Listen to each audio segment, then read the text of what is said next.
My thoughts on Power Rangers Mystic Force Episode 16 Soul Specter 10 years ago. I really liked the episode. I liked everything that Magic Yellow did in Maho Sentai Magic Ranger, and this was one of his episodes.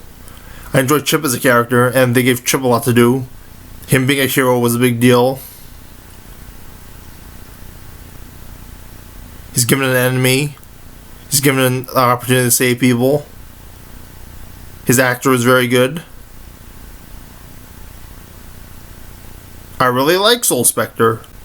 I really liked Soul Specter one 10 years ago.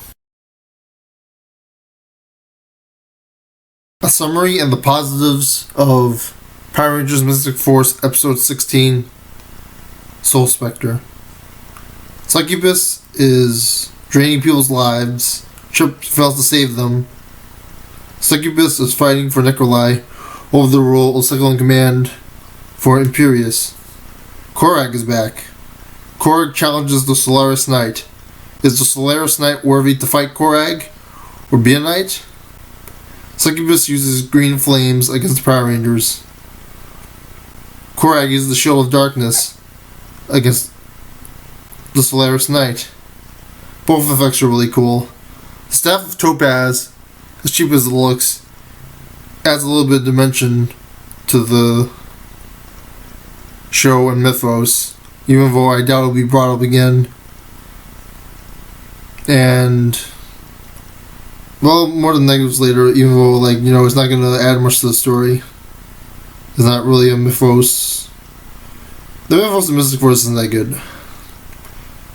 I didn't really feel ingrained in it. Chip is trained to be a knight by the Solaris Knight, Daggeron. They introduce Udana's husband. Chip is introduced as having archery as a hobby. The negatives of Episode 16, Power Rangers Mystic Force, Soul Specter. I wish there was more oomph in Chip and Succubus's acting.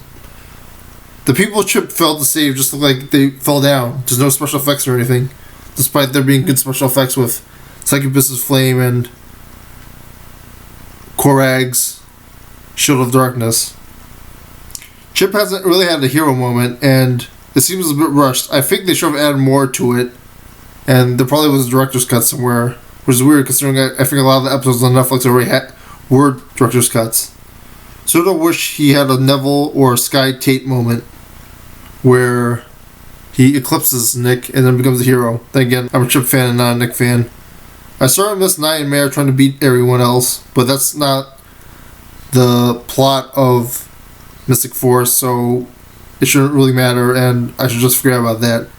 It's interesting though, because it looks like the same thing. And that's why I liked it so much in my college years, but upon further inspection, it's different, and not necessarily the reason why it's bad, but it just isn't as good, or what I thought was good, and it wasn't what I thought it was.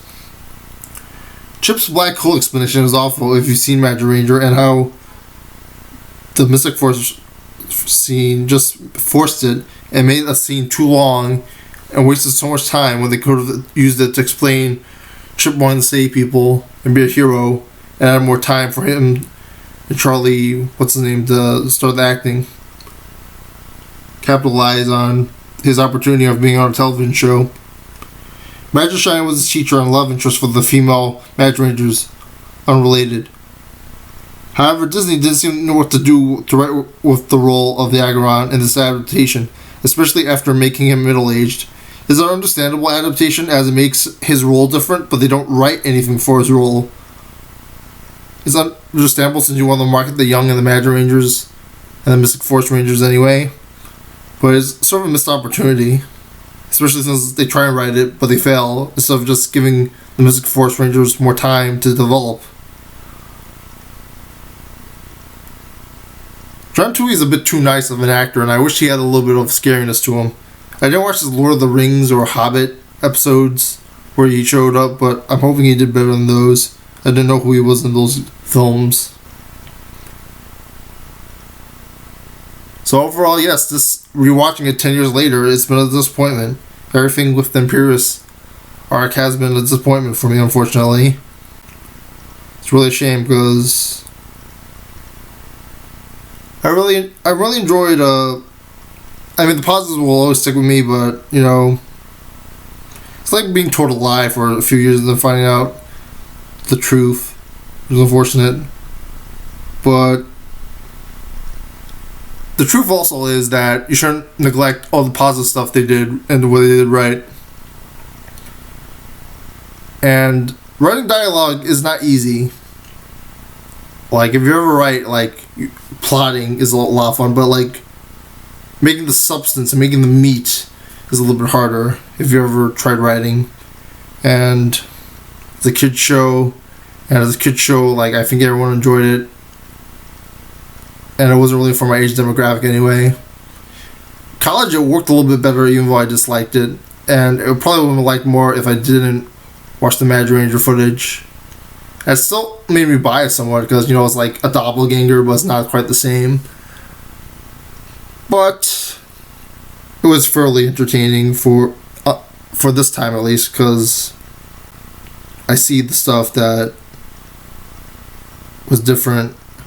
And I am separating Mad Ranger and Mystic Force a bit more, even though they look the same under the same footage.